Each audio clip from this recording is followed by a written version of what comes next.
श्याराम, हर हर महादेव। एक छोटा सा मैं कहानी आपको सुनाता हूँ। कहानी नहीं, एग्जाम्पल या उदाहरण या अपने जीवन संबंधित या समाज से जो चल रहा है उसको संबंधित। एक फेरी वाला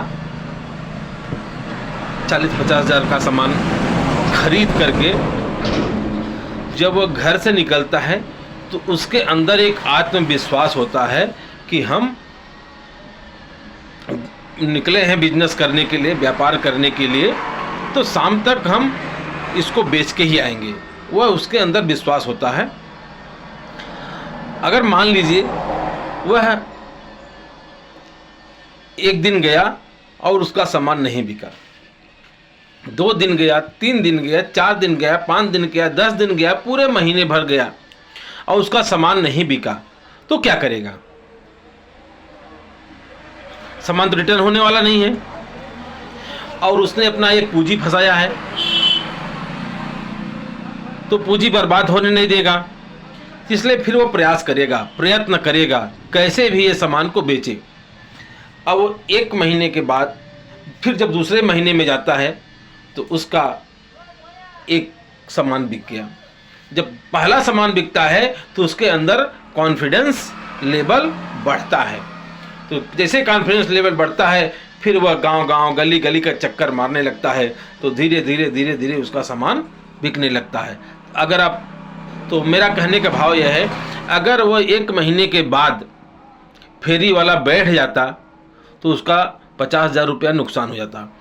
अब अगर वो पैसा लगा के सामान नहीं लाता तो क्या वह दूसरे महीने या तीसरे या चौथे दिन वो सामान बेचने जाता?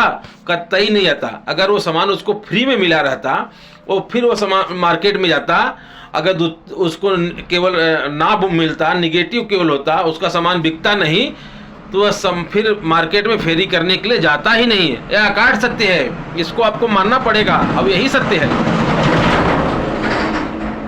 लेकिन उसमें उसका पैसा लगा था, पूंजी लगा था, इसलिए वह मेहनत किया और फिर बाद में मेहनत में सफल हो गया। अब आते हैं मैं अपनी दूसरी बात पे। पहली बात तो थी, दूसरी बात है आरसीएम में। आरसीएम में क्या आता है? आरसीएम बिजनेस है, इसमें पैसा लगता नहीं है, इसमें पैसा नहीं लगता, इसलिए इसको लोग 1 कदम 2 कदम चलते हैं। जैसे उनको मार्केट में ना मिलता है वैसे ही अपना वो बैग धर देते हैं, लोगों से चर्चा करना बंद कर देते हैं। जब तक जिस बिजनेस में पैसा नहीं लगता उसको बिजनेस कहते ही नहीं है। आज का यही सोच है। तो आरसीएम ने वह सोच बदलने के लिए आया है कि आपके पास पैसा नहीं है तो भी आप व्यापार कर सकते हैं। जैसे कांटे से कांटे को ही निकाला जाता है, कांटा धंस गया तो उसको फूल से आप निकाल नहीं सकते हो। तो सब लोग आमदनी से कम, खर्चे से ज़्यादा परेशान हैं, तो आरसीएम उसी खर्चे को आपका तलवार बना करके, आपका बिजनेस का साधन बना करके आपके पास लेकर आया है। समझना आपको है, करना है कि नहीं करना है, डिसीजन आपका है। लेकिन एक आप डिसीजन लीजिएगा, सहयोग मेरा रहेगा।